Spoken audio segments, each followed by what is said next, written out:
అందరికీ నమస్కారం. శివసేన ఛానల్కి స్వాగతం. సమయం 9:10. ప్రదేశం బృందావన్ గార్డెన్స్. పౌర్ణమి నాటి రాత్రి. కోర్ ట్రైనింగ్తో కలిసి ఔటింగ్కి వచ్చింది మనోరమ. ఇవాళ ట్రైనింగ్ ఆఖరి రోజు. ఎక్కడి వాళ్ళు అక్కడికి వెళ్ళిపోతారు. ఆంధ్ర, కర్ణాటక, కేరళ 3 రాష్ట్రాల వాళ్ళున్నారు తమ బ్యాచ్లో. మళ్ళీ కలుసుకునే ముచ్చటే లేదు. ఎవరి దారి వాళ్ళదే. రేపు ఎల్లుండి జాయినింగ్ టైం. ఆ తర్వాత ఉద్యోగస్తులు. తమ బాధ్యత లేని కాలేజీ జీవితానికి, బాధ్యతాయుతమైన ఉద్యోగ పర్వతానికి మధ్య మజిలీ లాంటిదే ఈ ట్రైనింగ్. కలుస్తున్న కొద్ది రోజులు పంచుకున్న అనుభూతులను నెమరు వేసుకోవటానికి చిన్న ఔటింగ్. రాహుల్ హమ్మని తుమ్మని పాడుతున్నాడు. అతని చూపులతో తన చూపులు కలవకుండా జాగ్రత్త పడింది మనోరమ. ఆ పాట వింటుంటే గుండెల్లో గుబులు మొదలైంది. I love you, I love you. గుండె గుట్లో కువకువలాడుతున్న అతని గొంతు తల విదిలించింది. సరిగ్గా అప్పుడే వాన చినుకొకటి ఆకాశంలో జారి మనోరమ చెక్కిళ్ల మీద పడి నిలవలేక జారిపోయింది. అంతే, క్షణాల మీద వాతావరణం మారిపోయింది. ఉక్రోషంతో కొన్ని వేల వందల వాన చినుకులు దాడి చేశాయి. ట్రైనీ అందరూ కంగారుగా లాంచ్లో నుంచి లేచారు. Please don't move. అందరూ తలోవైపుకు పరిగెత్తకండి. ఒక్కచోటే ఉంటే తిరిగి వెళ్ళేటప్పటికి వెతుక్కోనక్కరలేదు. అదిగో ఆ చెట్టు కింద నిలబడదాం. కేర్ టేకర్ ప్రకాష్ నోట్లో నుంచి మాటలు ఇంకా పూర్తి కాలేదు. అందరూ పొలోమని పరిగెత్తారు. ఇంతలో కరెంటు పోయింది. కరువులో అధిక మాసం అన్నట్లు జనం అస్తవ్యస్తంగా తిరగటం తెలుస్తుంది. తనొక్కతే ఇక్కడ మిగిలిపోయిందా? ఆ విషయం మిగతా వాళ్ళు గుర్తించారా? ఎలా వాళ్ళని చేరుకోవటం? కరెంట్ ఎప్పుడొస్తుంది? పూర్తిగా తడిసి మొద్దైపోయింది. ఆమె కప్పుకున్న శాలువా చలిని ఏమాత్రమూ ఆపటం లేదు. పైగా పరవళ్లు తొక్కుతున్న కావేరి నుంచి వడివడిగా వీస్తూ చలిగాలులు గడ్డి పోచల్లా వణికిపోతుంది. భయం లేదని ధైర్యం చెబుతున్నట్లు ఎవరిదో చెయ్యి ఆమె భుజాలపైన చుట్టూ చుట్టుకుంది. కెవ్వుమని అరిచింది మనోరమ. ఇలాంటివి కూడా ఉంటాయా? దూరం జరగబోయింది. వదిలేసిన చెయ్యి మాత్రం పట్టుకున్నాడు. భయం లేదు. నేను రాహుల్. మెత్తగా అతని స్వరం వినిపించింది. అప్పుడు అతని స్పర్శ చాలా సుఖంగా అనిపించింది ఆమెకు. అయినా విడిపించుకుని దూరం జరిగింది. కొనకంట చూసింది. తనకు అత్యంత సమీపంలో అతని కళ్ళు ఉద్విగ్నతతో మెరవటం అంత చీకట్లోనూ గమనించింది. అతను కూడా సన్నగా వణుకుతున్నాడు. అయితే చలికి కాదు. I love you, I love you. లోపల గుసగుసలు. అతను నోటితో చెప్పనక్కర్లేదు. అలా అంటున్నట్లు తెలిసిపోతూనే ఉంది. ఇద్దరి హృదయాలు ఒకే ట్యూన్కి మాడ్యులేట్ అవుతున్నాయా? ఇదేనా ప్రేమంటే? వాడి వయసు, వేడివేడి వళ్ళు, మత్తెక్కిచ్చే వాతావరణం ఉంటే చాలా చాలా అనీజీగా అనిపించింది.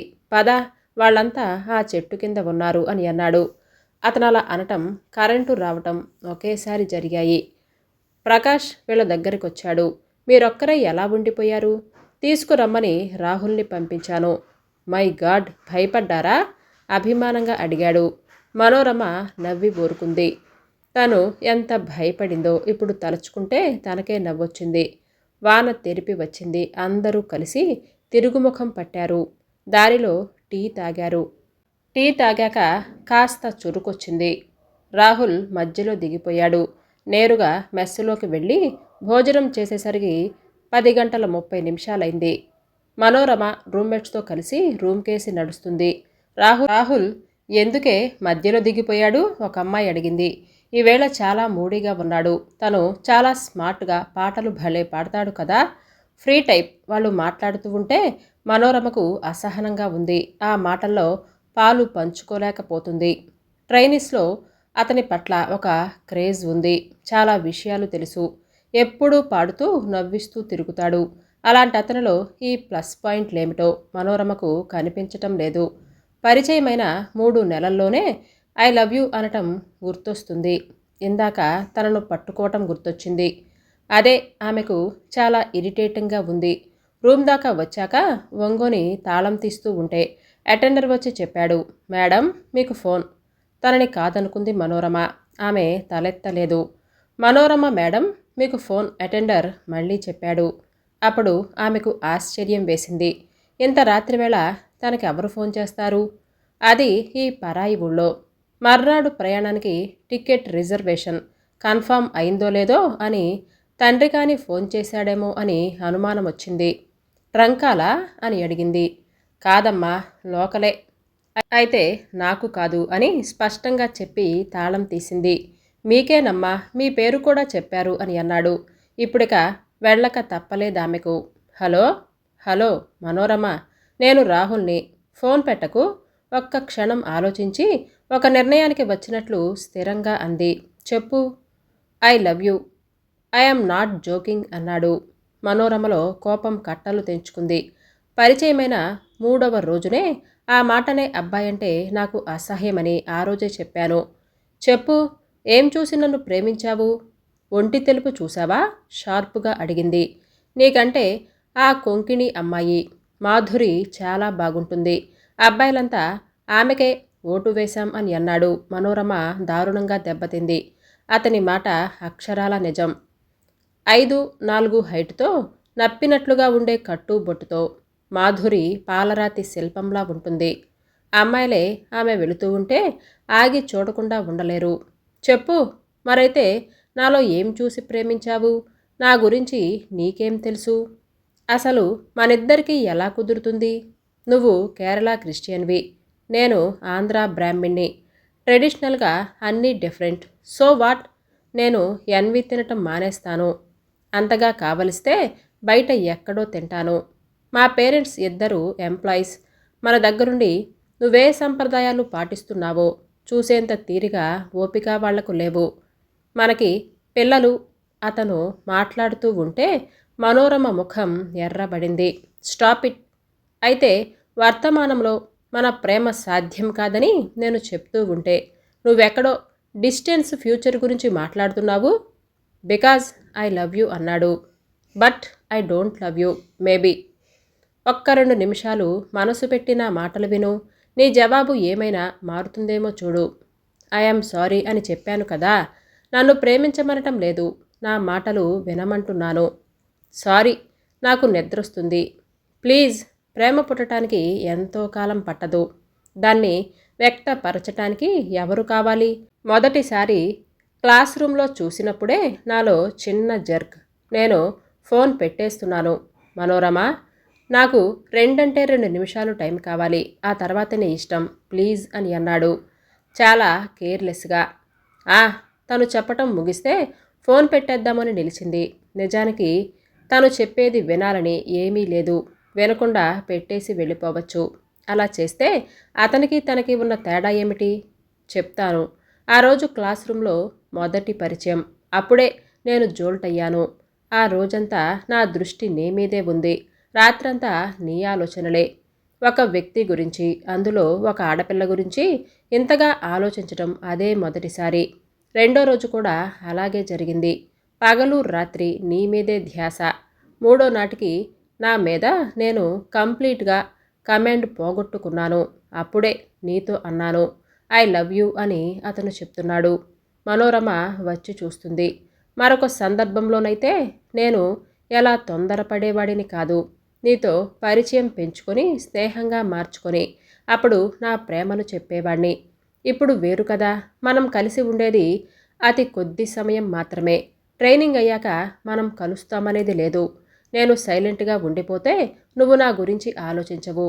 మీ ఊరికి నేను ఉత్తరం రాయవచ్చు. దానికి నువ్వు ఎలా రెస్పాండ్ అవుతావో, మొదట ఉత్తరాన్ని లవ్ లెటర్గా రాస్తే నెగిటివ్ ఎఫెక్ట్ రావచ్చు. మామూలు ఫ్రెండ్లీ లెటర్కి నువ్వు జవాబు ఇవ్వకపోవచ్చు. ఆ ఉత్తరం వెనకాల ఉన్న నా తపన నీకెలా తెలుస్తుంది? నేను ప్రేమను వ్యక్తపరిచే లోపు నీకు మీ వాళ్ళు సంబంధాలు చూడవచ్చు. తెల్ల కాగితం లాంటి నీ మనసు మీద మరొక వ్యక్తి ముద్ర పడచ్చు. అందుకే నా ప్రేమను రిస్కులో పెట్టుకోవాలి అని అనుకోలేదు. తను చాలా శ్రద్ధగా అతను చెప్తుంది వింటుందని మనోరమ గ్రహించనే లేదు. నువ్వు ఎప్పటికీ ఎవరిని ప్రేమించకపోతే కాస్త నా గురించి ఆలోచించు మనోరమ. అతని రిక్వెస్ట్తో ఆమె ఈ లోకంలోకొచ్చింది. I'm sorry. రిసీవర్ పెట్టేసింది. రూమ్లో అందరూ నిద్రలో ఉన్నారు. ఆమెకు మాత్రం నిద్ర రావటం లేదు. I love you, I love you. ఆ కొంకిణి అమ్మాయి నీకన్నా బాగుంటుంది. అయినా నేను నిన్నే ప్రేమించాను. రాహుల్ మాటలు పదే పదే గుర్తుకొస్తున్నాయి. చాలా దుఃఖం వచ్చిందామెకు. అలా మాట్లాడకుండా పురుషుడు స్త్రీకి దగ్గరవ్వలేడా? ఆడపిల్లని ఆకట్టుకోవటానికి అతను పన్నే వ్యూహమా ఇది? ఎవరీ రాహుల్? ఎందుకు నా వెంట పడుతున్నాడు? అతని తల్లిదండ్రులెవరు? వాళ్ళ జీవనశైలి ఎలాంటిది? నిన్నటిదాకా ఇతను ఎలా గడిపాడు? ఇవేమీ తెలియకుండా అతన్ని తను ఎలా ప్రేమించగలదు? అసలు ప్రేమంటే ఏమిటి? ఎంత గొప్ప ప్రేమకైనా ఆఖరి అంకమేమిటి? ఎంత ప్రేమించాను అని అంటున్నా రాహుల్ని పెళ్లి చేసుకున్న తను అతనితో చేసేది సంసారమే కదా. కళ్ళు ముక్కు చెవులు ఉండే పిల్లల్నే కదా కనేది. మళ్ళీ వాళ్ళని పెంచి పెద్ద చేయటం మరో ప్రత్యేకత ఉండదు కదా. అందుకు తను తన వాళ్ళని ఎదురించాలి. అతను వాళ్ళని కూడా ఎదురించాలి. అందరికీ దూరంగా గడపాలి. అలా చేసుకున్నా పెళ్ళి సక్సెస్ అవుతుందా? అయితే పర్వాలేదు. మరి కాకపోతే? ఆలోచనలు ఆ దారిలో బాగా ముందుకు సాగాక అప్పుడు తెలివొచ్చిందామెకు. తను అసలు రాహుల్ని ఎందుకు ప్రేమించాలి? ఎవరినైనా ఎందుకు ప్రేమించాలి? పెళ్ళిని లాటరీ చేసుకుని బతుకుని రిస్క్లో ఎందుకు పెట్టుకోవాలి? అంత సొగసైన పౌర్ణమి రాత్రి ప్రేమ ఊపులో ఉయ్యాలలు ఊగుతూ ఉండగా జీవితం కాచి వడపోసిన అనుభవజ్ఞురాలు ఆతిథ్యం ఇవ్వబడని ప్రేమలోనే సంభవాల గురించి ఆలోచిస్తూ ఉంటే అప్పుడొచ్చింది పెదాల మీదకి ఆవలింత. వెళ్ళి మంచం మీద ఒరిగి నిద్రలోకి జారుకుంది. కానీ ఆమెకు తెలీదు ప్రేమ ఉప్పెన లాంటిదని. అది ఎగసి పడితే ఏ వ్యక్తిత్వాన్నైనా తనలోకి లాక్కుంటుందని. ఇప్పుడైతే తను తీరం నుంచి ఆలోచిస్తుంది. కానీ తన కాళ్ళ కింద ఇసుక కూడా కదులుతుందని వెలడక్టరీ ఫంక్షన్ అయిపోయింది. 10 గంటల 30 నిమిషాలకల్లా సర్టిఫికేట్లు ఇచ్చేశారు. చాలామంది ట్రైనీలు వెంటనే వెళ్ళిపోయారు. గదంతా ఖాళీ అయిపోయింది. ఆమె మాత్రం హైదరాబాద్కి డైరెక్ట్ బస్సు ఉంటే దానికి టికెట్ బుక్ చేసుకుంది. మైసూర్ నుండి హైదరాబాద్కి డైరెక్ట్ ట్రైన్ లేదు. బెంగుళూరులో మారాలి. లగేజ్లో ఒక్కదానికే కష్టమవుతుందని బస్సు ప్రయాణాన్ని ఎంచుకుంది. బస్సు సాయంత్రం 6 గంటలకి కారిడార్లో చైర్ వేసుకుని వచ్చేపోయే వాళ్ళని చూస్తూ కూర్చుంది. 6 ఎప్పటికి కావాలి? అదే సమయానికి రాహుల్ తన ఆఖరి ప్రయత్నాలు చేస్తున్నాడు. ఇప్పుడు మనోరమ వెళ్ళిపోయిందంటే మళ్ళీ తనని కలవదు. ఆమె స్మృతుల పదంలో ఎక్కడో వెనక్కి పడిపోతాడు. ఎప్పుడైనా గుర్తొచ్చినా ఒక టీజింగ్ రోమియోగా గుర్తొస్తాడే తప్ప ప్రేమికుడిగా కాదు. ఆ సంగతి పదే పదే గుర్తొస్తూ ఇబ్బందిని కలుగజేస్తుంది. అతను మనోరమ ప్రయాణం చేయబోతున్న బస్సుకి తాను కూడా హైదరాబాద్ టికెట్ కొనుక్కున్నాడు. చాలా కాకతాళీయంగా ఇద్దరు పక్కపక్క సీట్లు అయ్యాయి. ఆ సంగతి బస్సు ఎక్కాక కానీ తనకి తెలియదు. ఇంకో 10 నిమిషాలకు బస్సు కదులుతూ ఉండగా అప్పుడొచ్చింది. పేపర్లో తలదూర్చుకొని కూర్చున్న మగ వ్యక్తిని చూడగానే ఆమెకు చిరాకేసింది. టికెట్ రిజర్వేషన్ చేసుకున్నప్పుడే విండో సీట్ కావాలని అడిగిందే కానీ తన పక్కన ఎవరుంటారు అని ఆమె ఆలోచించలేదు. ఒకసారి లేస్తారా? నా లగేజ్ సర్దుకున్నాక మళ్ళీ కూర్చుందురు గాని చికాకుని అణుచుకుంటూ వీలైనంత పొలైట్గా అడిగింది. అతను పేపర్లో నుంచి తలెత్తాడు. ఆమె తెల్లబోయింది. నువ్వా? ఇందాకట చికాకు స్థానంలో మరొక రకమైన ఇబ్బంది. నేను ఇక్కడ కూర్చోవటం నీకు ఇబ్బంది అయితే కండక్టర్కి చెప్పి సీటు మార్చుకుంటాను. అతను లేచి నిలబడ్డాడు. ఇలా పక్కపక్క సీట్లు రావటం రాహుల్కి లోపల సంతోషాన్ని కలిగించిందనే చెప్పాలి. కానీ ఆమె ఏమంటుందో మనోరమ ఒక్క క్షణం ఆలోచించింది. ఇతను కాకపోతే మరొకరు వచ్చి ఆ సీట్లో కూర్చుంటారు కదా. ఆడవాళ్ళు ఎవరు అంత సింగిల్గా ప్రయాణం చేయరు. వాళ్లతో వచ్చిన వాళ్ళని వదిలిపెట్టి ముక్కు ముఖం తెలియని తన పక్కన వచ్చి కూర్చోరు. ఎవరో తెలియని వాళ్ళు వచ్చి కూర్చునే బదులు ఆ రాహులే కూర్చుంటే పోలే అని అనుకొని నవ్వు ముఖాన్ని పులుముకుంది. నాటెటాల్ అని అంది. థ్యాంక్స్ చెప్పి ఆమెతో లగేజ్ సర్దటంలో సహాయం చేశాడు. ఇద్దరూ సీట్లో సర్దుకొని కూర్చున్నారు. అప్పుడన్నాడతను నవ్వుతూ, కొత్త మిత్రుడు పాత శత్రువా అని. షటప్ అంది మనోరమ. ఇంతకీ నువ్వెటు? అనుమానంగా అతనికేసి చూస్తూ తను మళ్ళీ అడిగింది. హైదరాబాద్ అని అన్నాడు. ఎందుకు ఇలా నా వెంట పడుతున్నావు? నా జవాబేమిటో నేను చెప్పేశాను కదా. వెంట పడుతున్నానని నువ్వెందుకు అనుకుంటున్నావు? నాకు టూరిజంలో ఆసక్తి ఎక్కువ. హైదరాబాద్ చూద్దామని బయలుదేరాను అని అన్నాడు. అతను చెప్పిన దాంట్లో సగం నిజం ఉంది, సగం అబద్ధం ఉంది. అతనికి టూరిజంలో ఆసక్తి ఉన్నమాట నిజం. అందుకే హైదరాబాద్ వెళుతున్నాను అని అనటం అబద్ధం. అతనితో మాట్లాడటం వృధా అనిపించింది. కిటికీలో నుంచి బయటికి చూస్తూ కూర్చుంది. అతను మళ్ళీ పేపర్లో నిమగ్నమైపోయాడు. బస్సు కదలబోతుంటే అప్పుడు అడిగాడు, మంచినీళ్ళున్నాయా అని. ఆమె తలోపింది. ఇంతలో బస్సు కదిలింది. మాటలు ఆగిపోయాయి. మాటలు పెంచాలి అని ఉంది రాహుల్కి. నిజానికి తన పరిస్థితి ఏమిటో తనకే అర్థం అవటం లేదు. ఏమిటి ఆరాటం? దీన్నే ప్రేమంటున్నాడు. ఆమె వెంట పడటమంటుంది. One side love. ఇప్పుడు ఈ ప్రయాణం ఎందుకు చేస్తున్నట్లు? తను ఏం సాధించాలని?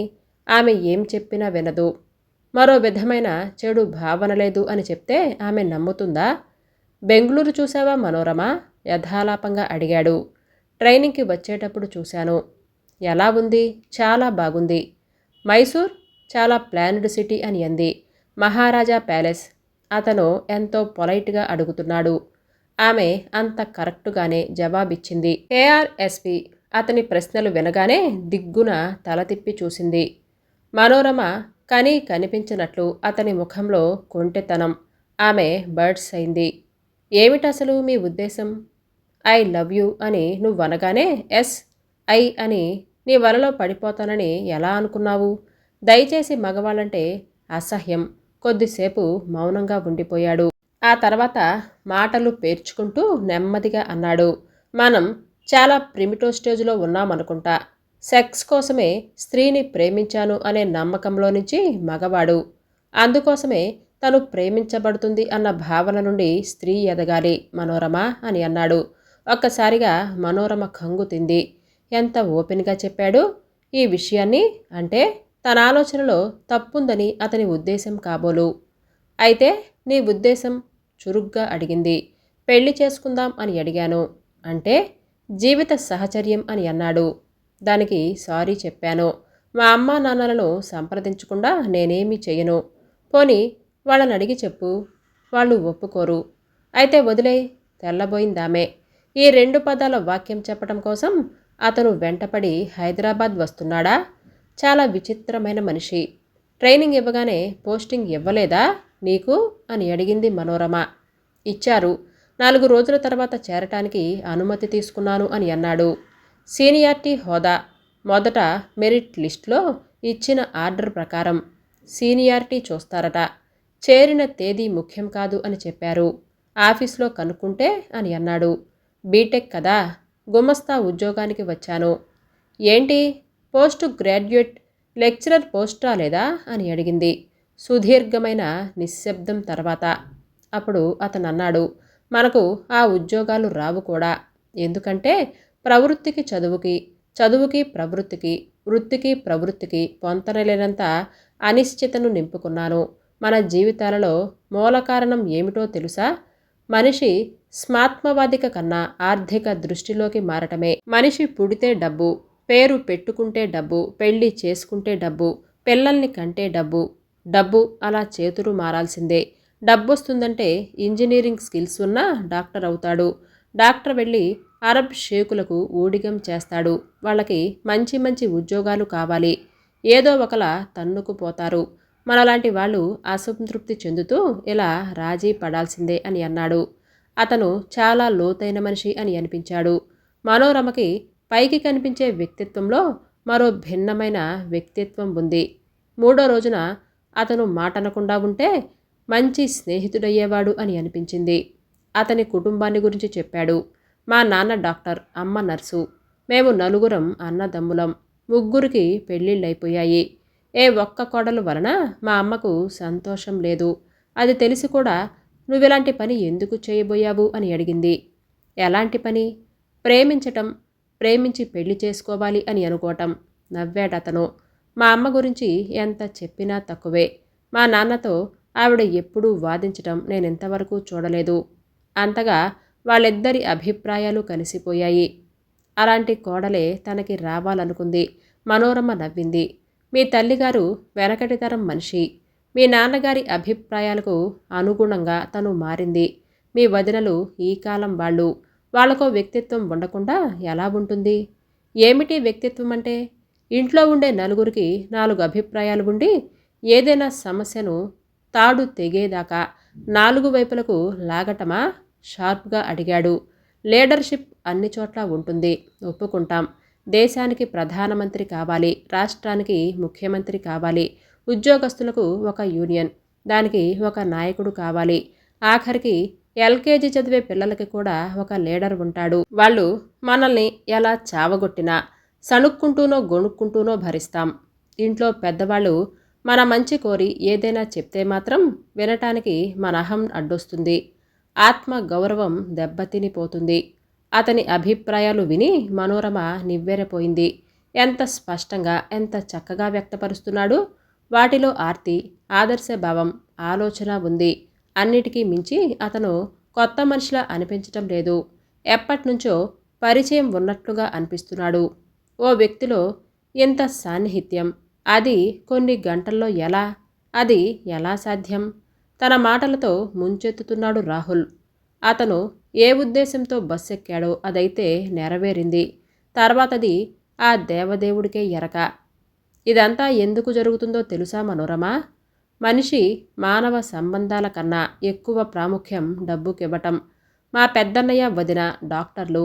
మా వదినకు మ్యారేజ్ గిఫ్ట్గా వాళ్ళ నాన్నగారు ఒక ఇల్లు ఇచ్చారు. పెళ్ళై హనీమూన్ నుంచి రాగానే వాళ్ళింట్లోకి వాళ్ళు వెళ్ళిపోయారు. అది అమ్మను గాయపరిచింది. కొత్తింట్లోకి వెళ్ళిన దగ్గర నుంచి పందెపు కోడులా పోట్లాడుకునేవారు. అన్నయ్య వదిన ఇద్దరూ సముద్యోగులే. ఎవరూ తగ్గే ప్రసక్తే లేదు. రెండో అన్నయ్య లెక్చరర్, వదిన టీచర్. ఆవిడకు మా అమ్మ ఉద్యోగం నామోషి. మేము ఇద్దరం తెచ్చుకుంటున్నాం కదా, కాబట్టి మీరా ఉద్యోగం మానేయండి అని అనేది. ఇంట్లో దేనికొకదానికి అమ్మతో గొడవ పెట్టుకునేది. ఆఖరికి అమ్మ తన ఓన్ సేవింగ్స్లో నుంచి కొంత డబ్బిచ్చి పైన వేసుకొని ఇల్లు కట్టుకోమని చెప్పింది రెండో అన్నయ్యనే. అలా వాళ్ళు కూడా వేరైపోయారు. మూడవ వదిన మా దగ్గరే ఉంటుంది. అన్నయ్య దుబాయ్లో ఉంటాడు. ఇప్పటికీ 6 ఏళ్లయింది. వాడు ఆ దుబాయ్ని వదిలిపెట్టి రాలేడు. ఇక్కడివిడ వాడు పంపించే డబ్బుతో వచ్చే సుఖాలను వదులుకోదు. అలాగని భర్తెక్కడ లేకపోవటానికి సంయమనం భరించలేదు. ఆవిడ విసుగులకి కోపాలకి టార్గెట్ మా అమ్మ. అన్నింటికీ సర్దుకుపోతుంది కాబట్టి అందరూ ఆవిడనే అంటారు. దాదాపు అందరిళ్లలో ఉండే గొడవలే అవి. కొడుకు సంపాదన కావాలి, కోడలు మాత్రం అక్కర్లేదు. అత్తమామలు ఇచ్చే ఆస్తి కావాలి. దాన్ని అనుభవించటానికి వాళ్ళంతా నా వాళ్లే అని ఎవరనుకుంటారు? ఏమో, నీలో సింప్లిసిటీ ఉంది మనోరమ, ఆర్టిఫిషియాలిటీ లేదు. ఐ లైక్ ఇట్ అని అన్నాడు. భూమి గుండ్రంగా ఉంటుంది. సంభాషణ మళ్ళీ మొదటికే వచ్చింది. ఆ విషయాన్ని వదిలేద్దామన్నావు ఇందాక మనోరమ గుర్తు చేసింది. ఓ అన్నానా? మర్చిపోయానైతే అని రాహుల్ చెప్పాడు. రాత్రి 2:30 బస్సులో లైటు డిమ్ముగా వెలుగుతున్నాయి. ముందు రోజు రాత్రి నిద్రలేక ఇద్దరికి కళ్ళు కూరుకొని పోతున్నాయి. నిద్రపోవాలంటే ఇద్దరికీ ఇబ్బందిగానే అనిపిస్తుంది. 3 చోట్ల బస్సు ఆగినప్పుడు దిగి ఇద్దరికీ టీ తీసుకొచ్చాడు రాహుల్. తన సొంతన్నతో తండ్రితో ప్రయాణం చేస్తున్నంత సౌకర్యంగా ఉంది మనోరమకి. అతను తన అవసరాలు గమనిస్తున్నందుకేమో 10 హైదరాబాద్ చేరారు. ఈలోగా తన ఫ్యామిలీ గురించి క్లుప్తంగా చెప్పింది మనోరమ. హైదరాబాద్లో ఏమేమి చూడొచ్చో వివరంగా చెప్పింది. వరంగల్ వెళ్లే బస్సు దగ్గరుండి ఎక్కించాడు రాహుల్. నీ లైఫ్ పార్ట్నర్ పోస్టుకి ఇలా అప్లికేషన్ మొదటిదని మర్చిపోకు మనోరమ. బస్సు అవతల విండో దగ్గర నిలబడి అన్నాడు. తన పర్సనల్ అడ్రస్, ఫోన్ నెంబర్ చిన్న స్లిప్ మీద రాసిస్తూ. ఈ విషయం నువ్వు మర్చిపోవా? మనోరమ నవ్వింది. మర్చిపోతే ఇంత దూరం నీ వెంట ఎందుకు వస్తాను అని అన్నాడు. నాకు రైల్వే ప్లాట్ఫామ్ లవ్ మీద నమ్మకం లేదు రాహుల్. 3 నెలల పరిచయం, 16 గంటల సుదీర్ఘ ఏకాంతం. ప్లాట్ఫామ్ లవ్ అయితే 5 నిమిషాల పెళ్లి చూపులను ఏమనాలి అని అన్నాడు. మనోరమ తలదించుకుంది. ఆమె జవాబు ఇవ్వకముందే బస్సు కదిలింది. రాహుల్ నవ్వుతూనే చెయ్యూపాడు. నాకు సోషల్ సెక్యూరిటీ కావాలి. నేను కూడా ఆడపిల్లనే రాహుల్. ప్రవాహానికి ఎదుర్కొనే నేర్పు నాకు లేదు. ఆమె మనసును మెలిపెట్టింది. ఒక్కదానివే ఏం ఇబ్బంది పడతావో అని అనుకున్నా మనోరమ. అన్నయ్యకేమో ఇన్స్పెక్షన్ ఉండి వీలు కాలేదు. మీ నాన్న అంత దూరం వచ్చి మళ్ళీ వెంటనే తిరుగు ప్రయాణం చేయలేరు. ప్రయాణం బాగా జరిగిందా అమ్మా? దగ్గరకు తీసుకుంటూ ప్రేమగా అడిగింది తల్లి. కాళ్ళు చేతులు కడుక్కునిరా, అన్నం పెడతాను. ఎప్పుడు అనగా తిన్నావో ఏంటో అభిమానంగా ఆవిడంటూ ఉంటే, ఆ 3 నెలల్లో మెస్సులో తిని తినక చంపుకున్న ఆకలంతా ఒక్కసారిగా గుర్తుకొచ్చింది. ఏకంగా వెళ్ళి స్నానమే ముగించుకొని వచ్చింది. తల్లి అన్నం పెడుతూ చెప్పింది. అన్నయ్యకి ఆ రాళ్లబండి వాళ్ళ సంబంధమే కుదిరిపోయింది మను అని అంటూ. అన్నయ్యకి అమ్మాయి నచ్చలేదన్నాడు కదా అమ్మా? తెల్లబోతూ అడిగింది. వాడి ముఖం వాడికేం తెలుసు? పిల్లందాన్ని కొరుకు తింటాడా? 80,000 కట్నం, స్కూటర్ ఇస్తాము అని అన్నారు. ఎంతకంటే మంచి సంబంధం వస్తుందా ఏమిటి అని తల్లి. మరొక సమయంలోనైతే మనోరమ తల్లి మాటలు పెద్దగా పట్టించుకునేది కాదు. ఆవిడలాగే తను ఆలోచించేది. 4.5 లక్షలు ఖర్చు చేసి ఇల్లు కట్టించాడు తండ్రి. ఇంకా లక్షల పని మిగిలే ఉంది. ఊరిలో అప్పులు కూడా ఉన్నాయి. ఈ సమయంలో అన్నయ్య కట్నం దగ్గర పట్టకుండా తన స్వార్థం తను చూసుకుంటే ఎలా అనుకునేది. కానీ రాహుల్ ప్రభావం చేత ప్రపంచానికి కొత్త ద్వారాలు కనిపిస్తున్నాయి. తన తండ్రి యూడీపీ, కొద్దిపాటి ఆస్తి ఉండేది. సుఖంగా ఆ రోజులు నడిచిపోయేవి. ఇల్లు కట్టుకున్నాకే ఇబ్బందులు మొదలయ్యాయి. ఎందుకంత పెద్ద ఇల్లు కట్టి బతుకుని దానికి తాకట్టు పెట్టడం అని అనిపిస్తుంది. ఇప్పుడు అన్నయ్యను ఒంటరిగా పట్టుకుని అడిగింది. అన్నయ్య, ఆ అమ్మాయి బాగోలేదన్నావు కదరా అని. అతను శుష్కహాసం చేశాడు. నాన్న అంత కష్టపడి కట్టించాక ఇల్లు నిలుపుకోవలసిన బాధ్యత నాదే కదా. నచ్చకపోవటానికి ఆమె ఏమంత తీసిపోలేదు. కన్నొంకరా కాలొంకరా అని అంటూ వేదాంతం మాట్లాడాడు. మనోరమకి దిగులేసింది. ఇక మీదట ఎప్పుడు అన్నయ్య ఇలాగే ఉండిపోతాడా అని అనిపించింది. ఆమె అనుకున్నట్లు ఆమె అన్నయ్య అలాగే ఉండిపోవటమే కాదు, కోటి కలలతో కొంగొత్త ఆశలతో అత్తింట్లో మెట్టినింట్లో తన భార్య పెదవుల మీద నవ్వును, మొహంలోని మెరుపులను కూడా చెరిపేశాడు. ఇంట్లో నిత్యం ఏదో ఒక దెబ్బలాట. మనోరమ తల్లి తనొకప్పుడు పరాయి ఇంటి నుంచి వచ్చిన ఆడపిల్లనే, తను ఒకప్పటి కోడల్ని అని ఆమె కూడా మర్చిపోయింది. తన భార్య తనని బట్టి ఆ ఇంటికి వచ్చిందని, లేకపోతే పుట్టింట రాణివాసం వెయ్యలేదని, ఆమెను సుఖపెట్టాల్సిన బాధ్యత తన మీద ఉందని మనోరమ అమ్మకి ఉండదు. ఇష్టం లేని పెళ్ళి, మనసు లగ్నం అవ్వదు, పరిపరి విధాలుగా పోతుంది. అన్నింటికీ మించి డబ్బు ఇబ్బంది. ఇల్లు ఎంత వచ్చినా మింగేస్తుంది.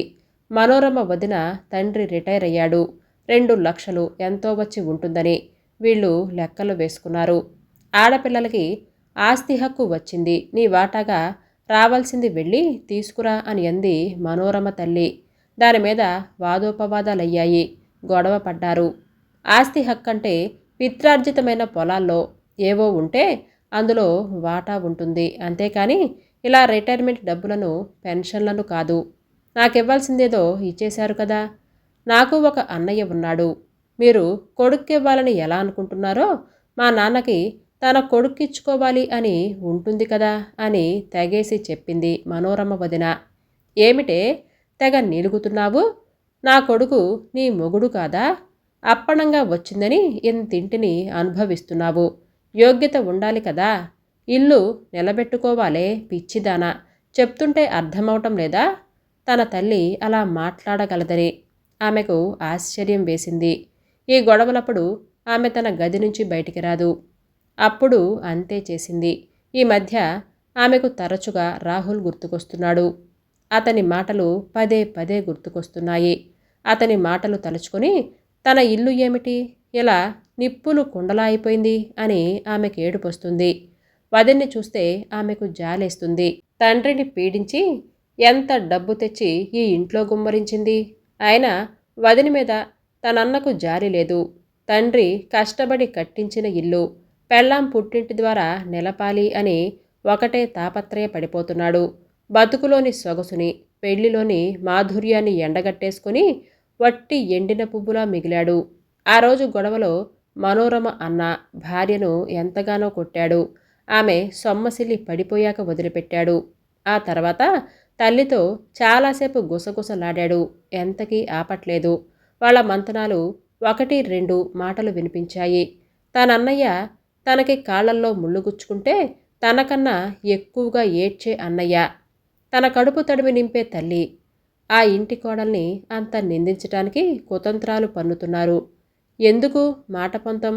దేనికి ఆ మాట పంతం? డబ్బు కోసం. డబ్బు ముందర మరేమీ ఉండదు. ఇంకెక్కడ సోషల్ సెక్యూరిటీ? తన వదినికి ఉందా? తనకు మాత్రం ఉంటుందా రేపు? రేపొద్దున తనను చేసుకునేవాడు కూడా తనను దోచుకోవచ్చు కదా. నెలకి 3,000 తెస్తుంది అని లెక్కలు చేసుకొని ఆనక ఆ లాభాల త్రాసులో లాభం వైపు మొగ్గు కోసం తనని పావులా వాడుకోవచ్చు కదా. డబ్బు పిచ్చి పట్టిన మనుషులు ఏమైనా చేస్తారు, ఏదీ చెయ్యకపోవచ్చు. కానీ కట్నం మాత్రం తీసుకుంటాడు కదా, కానుకలు దండుకుంటాడు కదా. ఆ ఇంట్లో కళ్ళ ముందుర ఎంత జరుగుతుంటే చూసి కూడా అలాంటి వారితో తను కాపురం చేయగలదా? రాహుల్ని పెళ్లి చేసుకుంటే తన భవిష్యత్తు ఏమవుతుందో అని తన భయం. వదిన బతుకు కన్నా అధ్వానమవదు. అయ్యో, వదిన ఏం చెయ్యాలి తానిప్పుడు? ముచ్చెమటలు పోశాయి మనోరమకి. మైసూర్ నుంచి వచ్చేటప్పుడు వాడిన జర్నీ బ్యాగ్ తీసి రాహుల్ ఫోన్ నెంబర్ కోసం వెతికింది. అట్టే ప్రయాసపడనక్కరలేకుండా వెంటనే దొరికింది. స్థిర నిశ్చయంతో ఇంట్లో నుంచి బయటకు నడిచింది. పబ్లిక్ బూత్కు వెళ్ళి 2 కాల్స్ చేసింది. ఒకటి లోకల్, ఒకటి ఎస్టీడీ. మొదటిది పోలీస్ స్టేషన్కి, రెండవది బెంగుళూరు రైల్వే స్టేషన్కి వచ్చి తనను రిసీవ్ చేసుకోమని రాహుల్కి ఫోన్ చేసింది. ఈ కథ మీకు నచ్చిందా అండి? అయితే లైక్ చేయటం, సబ్స్క్రైబ్ చేయటం, షేర్ చేయటం మర్చిపోవద్దు. రేపు సరికొత్త కథతో మళ్ళీ మీ ముందుకు వస్తాను. అంతవరకు బాయ్.